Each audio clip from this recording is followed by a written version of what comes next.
दोस्तों, इस वीडियो को आप गौर से देखें, ध्यान से सुनें।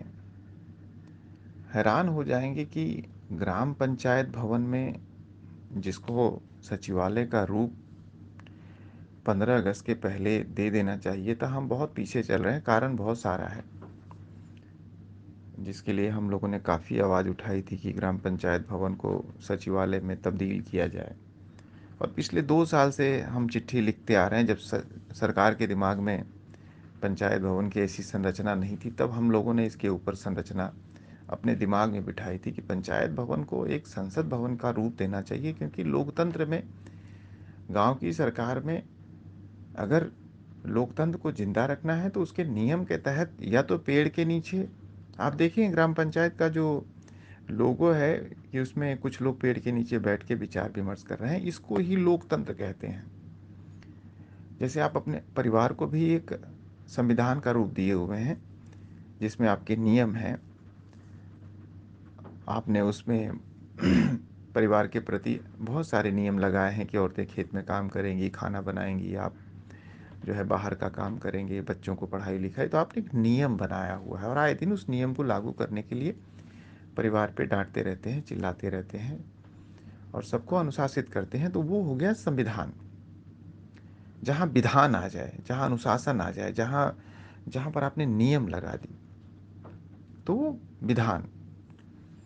और लोकतंत्र क्या है कि जहाँ पर कोई छोटा बड़ा नहीं, जहाँ पर सब समान है, जहाँ पे सबकी सहमति है, जहाँ पर परिवार एक साथ बैठ के विचार विमर्श कर रहा है, चाय के समय, खाने के समय, खाने के टेबल के समय। बहुत बार देखेंगे कि लोग जब खाना खा रहे होते हैं तो विचार विमर्श करते हैं, या खाना खाने के बाद विचार विमर्श परिवार करता है। तो उसको संसदीय व्यवस्था कहते हैं। और विधान क्या हो गया? जब आप अपने परिवार में नियम लगाते हैं कि बच्चों को पढ़ने जाना है, समय पे उठना है, समय पे खाना है, सबका काम बटा हुआ है। तो उसी का एक थोड़ा सा बड़ा रूप आ जाइए आप। उसका बड़ा रूप हो जाता है आपका वार्ड। आपके वार्ड में जो वार्ड का जो मुखिया होगा, जिसको वार्ड सदस्य कहते हैं, वो आपके वार्ड का मुखिया है, वो आपके वार्ड का प्रधान है। उसके पास आप लोग विचार विमर्श करते हैं कि यार बहुत सारी समस्या है, यहाँ खड़ंजा, यहाँ पुलिया, यहाँ नहर, यहाँ पर तालाब, यहाँ पर बगीचा होना चाहिए। तो इन सारी व्यवस्थाओं को सरकार ने बड़े ही अच्छे तरीके से, देखिए अभी 15 अगस्त के पहले सिटीजन चार्टर करके इसको लागू किया। हमारे गांव में तो बड़ी मुश्किल से पंचायत भवन ही खाली हुआ है। और पंचायत भवन को पहला सम्मान हमारे गांव के कई सारे सक्रिय सदस्यों ने दिया, जो कि अति सराहनीय है। तो वो उसका दूर दूर तक सिस्टम के साथ, नियम के साथ और व्यवस्था के साथ दूर दूर तक कोई लेना देना नहीं। गांव के लोगों में जो एक भावना बैठी है ना कि सब कुछ प्रधान करता है, नहीं, ये भावना आपको निकालनी होगी। सब कुछ आपको करना है। आपको प्रधान के सामने अपनी मांग रखनी है। प्रधान के सामने मांग नहीं रखनी है। फिर से मैं कह रहा हूं, संसदीय व्यवस्था में मांग को आप विचार विमर्श के माध्यम से, आपसी सहमति से उसको आगे ले जाएंगे। यहाँ पूरी चीज एकदम उल्टी गंगा बह रही है। न विचार विमर्श हो रहा है, न आपसी सहमति हो रही है, मनमाने तरीके से लूटपाट हो रही है। इसको लेके, इसको रोकने को लेकर के सरकार बहुत चिंतित है, लेकिन हो नहीं पा रहा है। इतनी लूट मची है। आप सोचिए कि हमारे गांव के लोग क्यों बाहर जाते हैं नौकरी करने। जहां नौकरी करते हैं वहां की व्यवस्था अच्छी है, वहां भ्रष्टाचार कम है, वहां के लोग जागरूक हैं। ऐसा नहीं कि हमारे गांव के लोग जागरूक नहीं, हमारे गांव के लोग जागरूक हैं, लेकिन वो जागरूक होकर काम नहीं करना चाहते हैं। उनके अहंकार को कहीं ना कहीं ठेस लग रही है। वो नहीं चाहते कि हमारे गांव में सुधार हो। वो कोल्हू के बैल की तरह, जिस तरह पिछले 25 साल से चले आ रहे हैं, वो उसी तरह से चलना चाहते हैं। वो चाहते हैं कि हमारी पकड़ ग्राम प्रधान के साथ अच्छी है। मेरे वार्ड का काम हो जाए, मेरे घर का काम हो जाए, मेरे घर पे खड़ंजा लग जाए, मुझे हैंडपंप मिल जाए, मुझे कॉलोनी मिल जाए, मुझे सोलर पैनल मिल जाए, मुझे बिजली कनेक्शन मिल जाए और मैं 50 परिवार 50 लोगों का परिवार मैं प्रधान को जो है पूरा सपोर्ट कर दूँगा और पूरा फ़ायदा मैं ही ले लूँगा। इस तरह की अलग-अलग गुटबाज़ी हमारे गाँव में चल रही है और संसदीय व्यवस्था को तहस-नहस करने के लिए पूरी साजिश चल रही है, ये सही बात है। और उस साजिश के तहत हम और आप दुश्मन बन रहे हैं जो गाँव के विकास के बारे में, सार्वजनिक विकास के बारे में सोचते हैं। इस पर आप गौर करिए।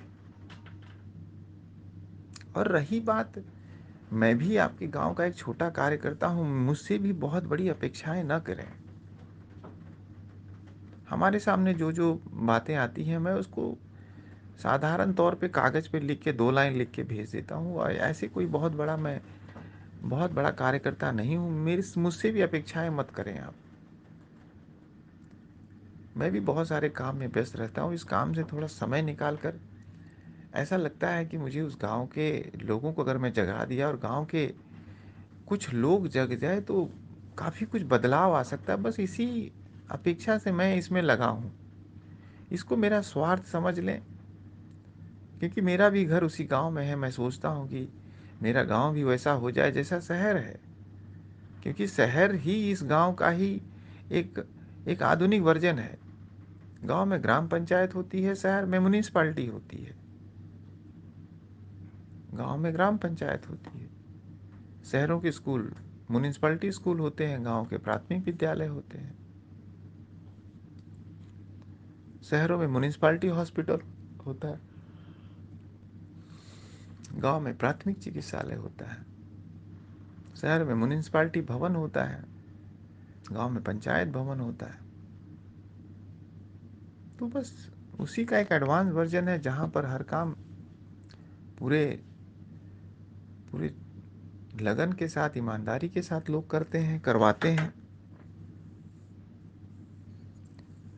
अब गांव का जो क्षेत्रफल है उसके आधार पर जितना पैसा आता है वो बहुत है। शहरों की अपेक्षा गांव में पैसे ज़्यादा आते हैं, लेकिन लोगों को पंचायती व्यवस्था समझ में नहीं आ रही।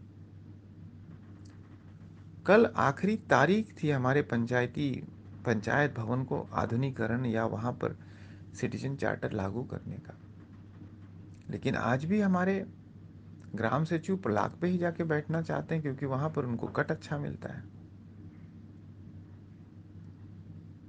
अब इससे ज़्यादा मैं क्या कहूँ। बस अपेक्षा कर सकता हूँ कि एक दिन लोग जगेंगे और लोगों की अगुवाई में, लोगों के समर्थन में, लोगों के जागरूकता से हो सकता है कि इस पर कुछ हो जाए। लेकिन मैं आपको फिर से कहता हूँ कि जिस तरह आपने पंचायत भवन की उस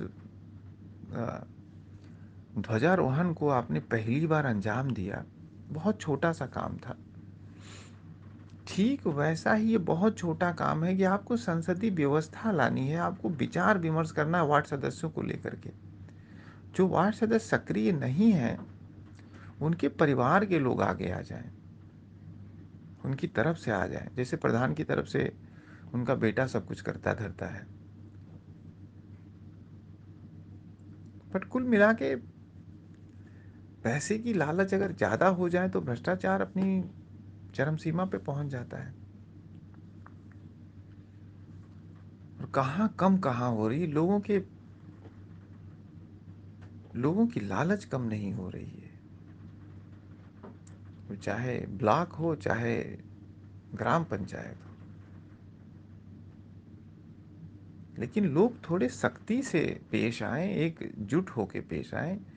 जहां पर सबको एकजुट होना चाहिए, एक आवाज उठानी चाहिए, वहां भी लोग आवाज नहीं उठा रहे हैं।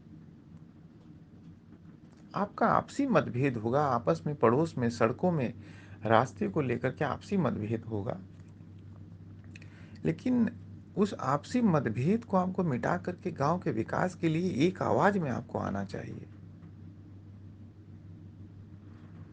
हर दिन काम होना चाहिए, हर दिन वहां कुछ ना कुछ होना चाहिए। 150 मनरेगा मजदूर हैं, कोई रास्ता जाम करने की जरूरत नहीं है। आपको वहीं आवाज़ उठानी है, प्रधान को जो है बोलना है कि आप सचिव को बुलाइए, भई काम क्यों नहीं हो रहा है? आप डीपीआरओ को बुलाइए, एडीओ, बीडीओ को बुलाइए। अगर उसमें आपको दिक्कत हो रही है तो मैं अभी भी कहता हूँ कि मैं वकील भेज दूँगा, हमारे गाँव में वकील, आप शपथ पत्र साइन कर दीजिए, मैं डीएम के यहाँ भेज देता हूँ जनता दर्शन में। काम कैसे नहीं होगा? जो आदमी जाएगा डीएम दर्शन के लिए, 3 लोग 4 लोग जाएँ, यहाँ से मैं पूरी गाड़ी बुक करके दे देता हूँ। आप जाइए, हमारे पास गाड़ी है, उसमें बैठ के जाइए। अगर किसी को ड्राइविंग आती है, हमारी गाड़ी लेके जाइए आप।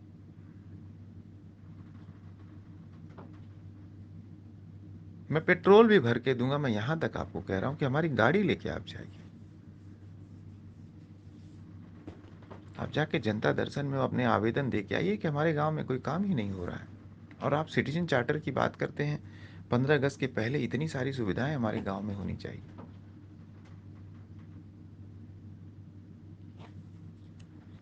आपको जागरूक होना होगा। इस तरह से भागने से काम नहीं चलेगा।